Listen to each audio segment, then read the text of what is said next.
Et bonjour à tous et bienvenue ici en direct de Berne sur la Bundesplatz. Le Palais fédéral est juste derrière nous. Nous sommes très heureux de vous accueillir ici aujourd'hui et maintenant pour cette toute première journée du climat. Je suis très heureuse de pouvoir présenter cet événement aux côtés de Susan Kunz puisque pendant 12 heures, nous allons tenir le plateau. On dit ça comme ça en français. 12 Stunden lang werden wir hier live vom Bundesplatz für den Klimatag hier vor der Kamera stehen für Sie mit illustren Gästen und spannenden Themen. Herzlich willkommen auch von meiner Seite her. Bienvenue à tous. Nous sommes très heureux de vous accueillir aujourd'hui ici pour cette très belle initiative qui a été lancée il y a déjà un moment par l'AEE Suisse, l'organisation fêtière de l'économie pour les énergies renouvelables et l'efficacité énergique. Et notre motto du jour, c'est pour un monde en équilibre. Ce qui veut dire que nous allons tenter tout au long de cette journée de trouver des solutions par rapport au changement climatique. Nous allons être orientés solutions, pas problème, je l'ai bien dit, solutions. On va trouver des solutions, on va réfléchir ensemble et surtout, on va se mettre tous ensemble afin de pouvoir trouver de nouveaux moyens d'évoluer et d'évoluer dans la bonne direction afin de faire en sorte que le changement climatique puisse se faire le plus agréablement possible, si je puis dire. Donc, cette mission zéro, c'est notre thématique du jour grâce à cette initiative, comme je vous l'ai dit, de l'AEE Suisse avec des sujets qui seront traités tout au long de la journée. On va commencer avec le shopping, mais on va parler aussi d'habitation, on va parler d'économie et de différents autres thèmes toute la journée jusqu'à 21h ce soir. Merci d'être avec nous. Et tout de suite, eh bien, je passe la parole à Suzanne. À Merci tout à l'heure. beaucoup, Melanie. À tout à l'heure. Oui, on te reverra. Also bis um 9 Uhr hier vor Ort live vom Bundesplatz für eine Welt im Gleichgewicht. Das ist das Motto dieses heutigen Klimatages. Und da Bern heute Gastgeber des Nationalen Klimatages ist und für einmal mehr den Rösti-Graben schließen darf, freut es mich besonders, jetzt den Stadtpräsidenten von Bern bei mir begrüßen zu dürfen. Herzlich willkommen, Alec von Grafenried. Ja, guten Morgen. Guten Morgen. Sind Sie Herzlich gut willkommen in aufgestanden? Bern. Ja, wunderbar aufgestanden, weil ich mich gefreut habe auf diesen ersten Klimatag. Danke, dass ihr das macht und danke, dass ihr euch 12 Stunden einsetzt für ein besseres Klima. Das dünkt mich, steht in einem Verhältnis. Oder wenn man Lösungen findet, damit ja, 12 Stunden Minimum, dem Klimawandel entgegengesetzt werden kann, dann ist das doch wunderbar. Wieso ist denn Bern engagiert in diesem Zusammenhang? Also warum findet der erste Nationale Klimatag in Bern statt? Ja, logisch. Also Bern ist das politische Zentrum. Wir sind hier in der Mitte der Politik und die Politik spielt im Klima natürlich eine entscheidende Rolle. Wir stehen hier 20 Meter vor dem Bundeshaus, also hinter der Paletta ist direkt das Bundeshaus. Man sieht es etwas schlecht von hier, muss man sagen, aber es ist da. Also ich kann euch versichern, es ist da. Bern ist das Zentrum der Politik. Die Politik muss im Klima natürlich die nötigen Schritte ergreifen. Das ist entscheidend wichtig, deswegen in Bern. Aber Bern ist als Stadt natürlich auch sehr engagiert. Wir werden vielleicht noch darüber sprechen. Die Städte spielen eine entscheidende Rolle in der Schweiz, aber auch weltweit, damit wir diesen Klimawandel tatsächlich, diesen Wandel der Klimapolitik auch hinkriegen. Und hier spielt eben die Politik.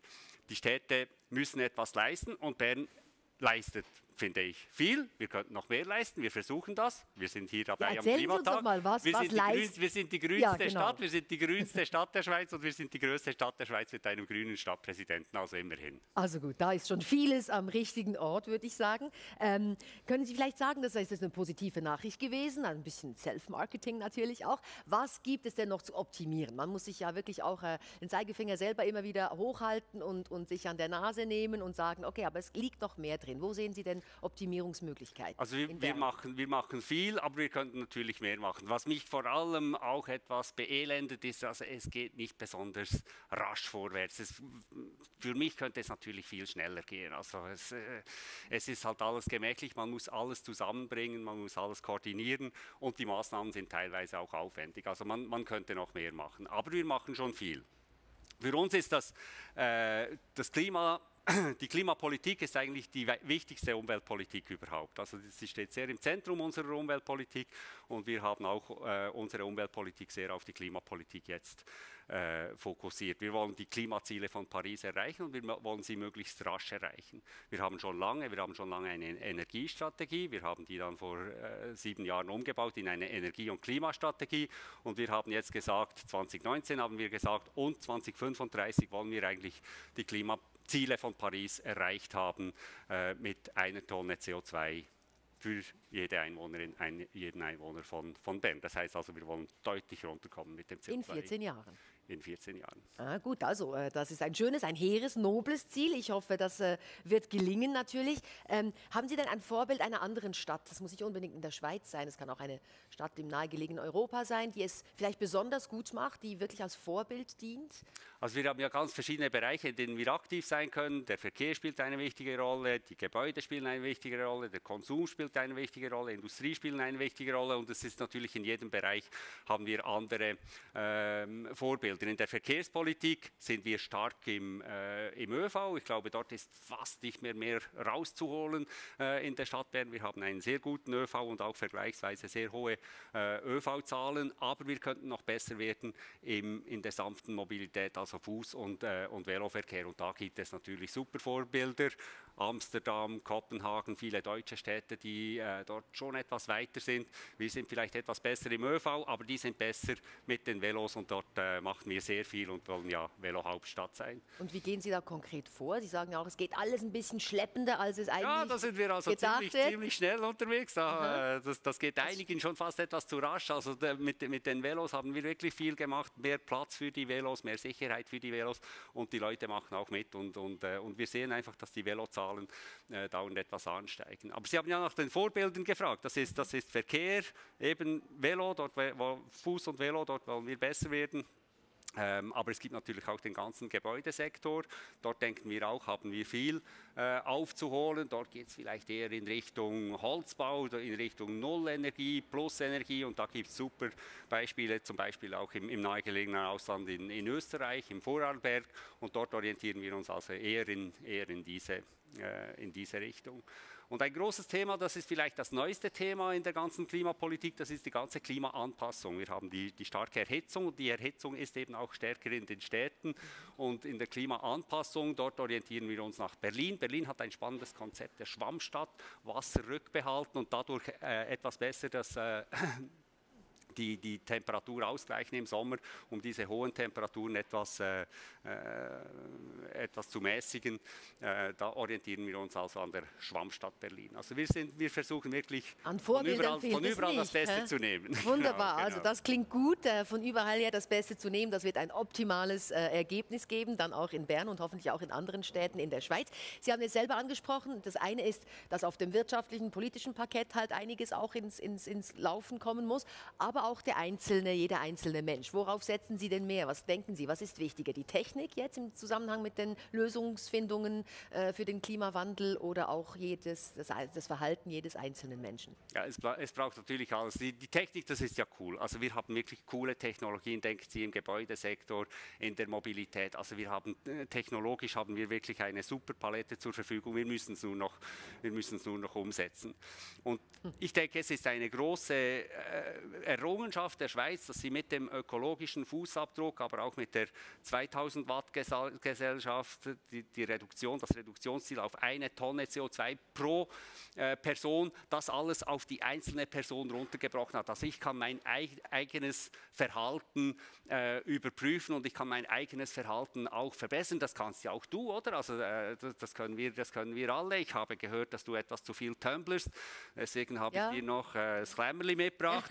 Ja, die Zeit zum Hängen. Du kannst mir die Wäsche hängen kommen. Ja, ich komme mal, ist abgemacht. Ich komme mal Wäsche hängen und zeige dir, wie das geht. Ist das ich auch? Kann das natürlich. Es geht ja wie oft bei diesen Dingen natürlich um die Umstellung und um das Faulsein und um die Bequemlichkeit. Nein, es braucht wirklich das individuelle Verhalten und man kann das überall. Man hat ja auch die Auswahl, oder? Man kann im Verkehr einen Schwerpunkt setzen, man kann im Konsum einen Schwerpunkt setzen und das ist vielleicht das, was am wenigsten auch darüber gesprochen wird. Wir können wirklich mit dem Essen können wir so viel bewegen. In der Landwirtschaftspolitik könnten wir so viel bewegen. Wir müssen nur wollen, aber wir haben ja super Abstimmungen und wir können überall Ja stimmen und dann kommt es gut am 13. Juni. Aber das Essen, der Konsum ist entscheidend wichtig. Darüber werden wir auch noch sprechen. Wir haben verschiedene Themenblöcke, Shopping, Ernährung, Wohnen, Finanzen und Mobilität.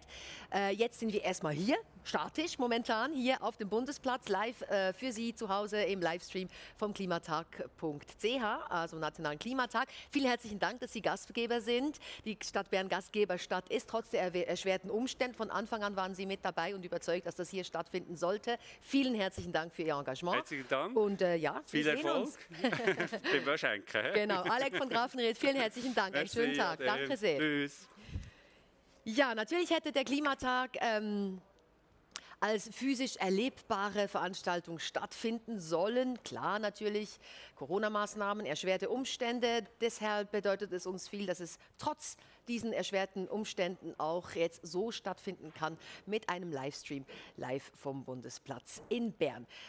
Ich würde gerne eine Frau zu mir bitten, die seit vielen, vielen Monaten, Wochen, Tagen die Fäden dieses ganzen Klimatages in den Händen hat und viel gearbeitet hat zusammen mit ihrem Team. Ich begrüße bei mir die Gesamtverantwortliche des Nationalen Klimatags. Herzlich willkommen, Nina Schaller. Hallo Nina. Hallo Susanne. Viel gearbeitet, du siehst frisch aus wie eine Frühlingsblume.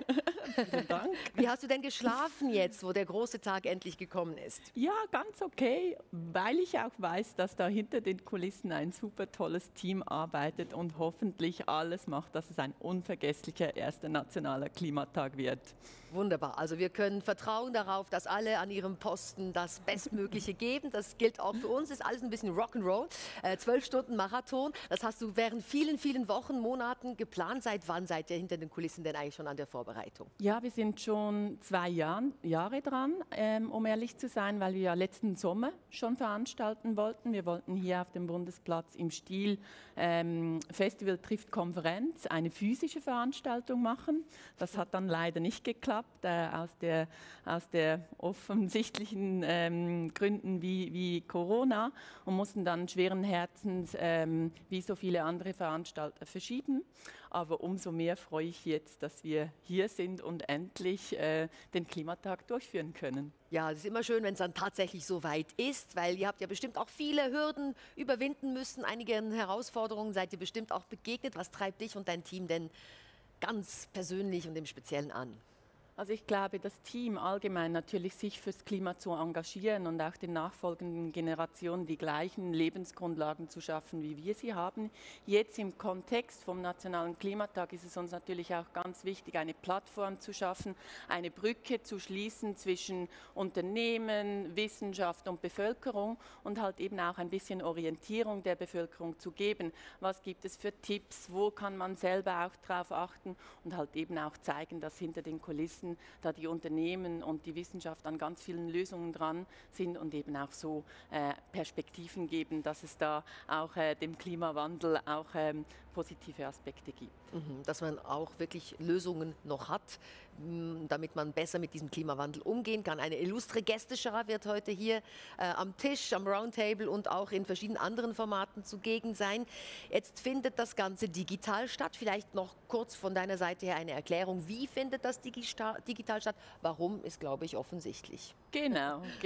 Ja, es ist eben so, dass man sich einfach auf klimatag.ch ja mit dem Livestream zuschalten kann. Und digital hat insofern sehr viele Vorteile, weil halt man sich einfach von überall her zuschalten kann, sich diese Themen rauspicken kann, wo einem interessiert.